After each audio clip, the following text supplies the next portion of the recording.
On est juste tombé dans le beau Pontiac et c'est tellement une belle expérience parce qu'il y a tellement de possibilités. Gemma, on se trouve présentement dans le Pontiac, à ta ferme Pure Conscience. Tu l'as débuté avec ton mari Marc Hudon en 2019. En fait, vous avez débuté ça à Bristol avec une première terre où vous avez surtout commencé une production maraîchère. Puis petit à petit, vous avez pris de l'expansion et maintenant vous avez une deuxième terre également. Ici, on est à Clarendon et vous avez maintenant un élevage de yaks. Vous avez aussi une grosse production d'œufs, plus de 300 poules et donc une vingtaine de yaks quand même. Au début, quand vous avez démarré votre ferme, est-ce que vous pensiez avoir des yaks comme ça? Non, on n'avait aucune idée qu'on voulait avoir nécessairement des animaux ou qu'on voulait avoir des yaks.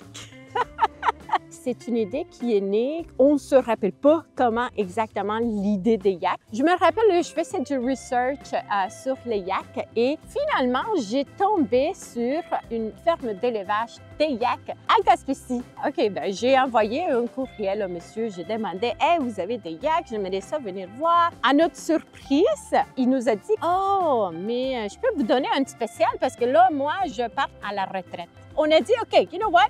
That's it. C'est maintenant ou c'est jamais. » Donc, on prend la décision puis on y va avec ça. Les yaks, c'est quelque chose qui rentrait vraiment dans les valeurs de notre ferme. Donc, un yak, c'est un animal semi-sauvage. La viande est vraiment très santé. C'est plus bas en cholestérol, plus haut en protéines. C'est délicieux, c'est juteux. C'est un animal qu'on peut utiliser pas mal tout. On peut, une fois par année, les brosser pour enlever la laine et utiliser la laine. C'est ce qu'on ne peut pas nécessairement faire avec une vache. On peut les entraîner pour les utiliser pour travailler ou pour les monter comme un cheval, par exemple. Je ne dis pas qu'on va faire ça tout de suite parce qu'on n'est pas rendu là, mais éventuellement.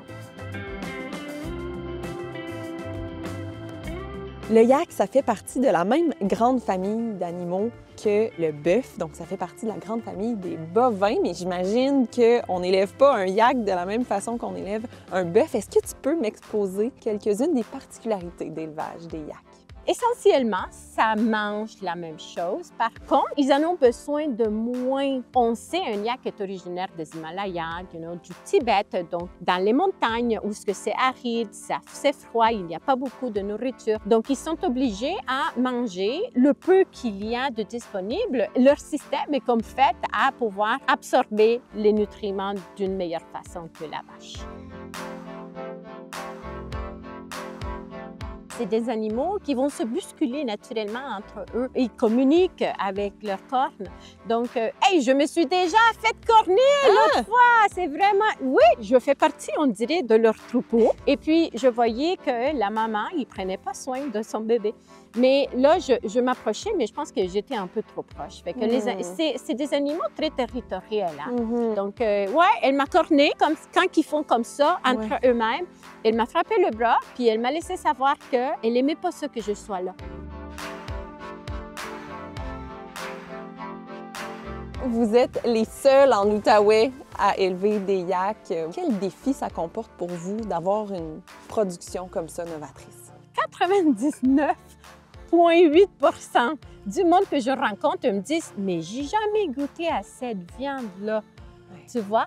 Donc, oui, il y a un petit défi. Mais par contre, il y a une clientèle qui veut avoir des meilleurs produits, des animaux qui sont élevés d'une manière plus naturelle. Cette année, on a doublé nos ventes de viande de yak. Bravo! Et merci beaucoup!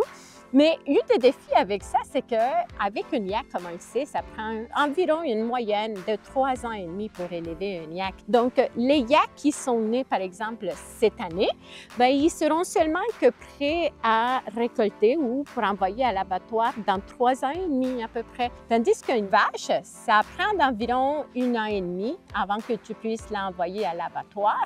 Donc, la question est là de, OK, on est rendu à un moment dans notre entreprise où notre demande, elle double. Donc, si je veux aller chercher des yaks, il faut que j'aille chercher des yaks en Alberta, probablement, ou aux États-Unis. C'est la question qu'on se pose en ce moment.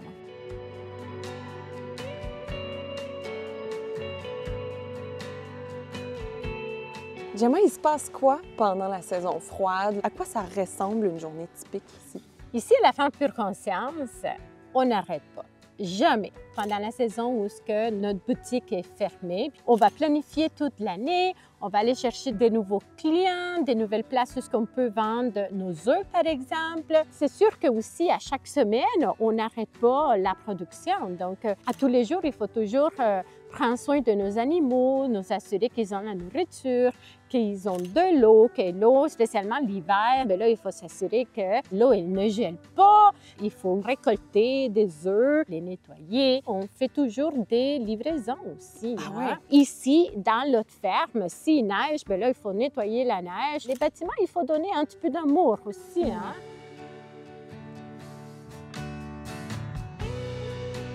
Qu'est-ce que vous voyez pour le futur de la ferme Pure Conscience en termes de développement? On a fait une virée vers l'agrotourisme dans les dernières 2 ans à peu près.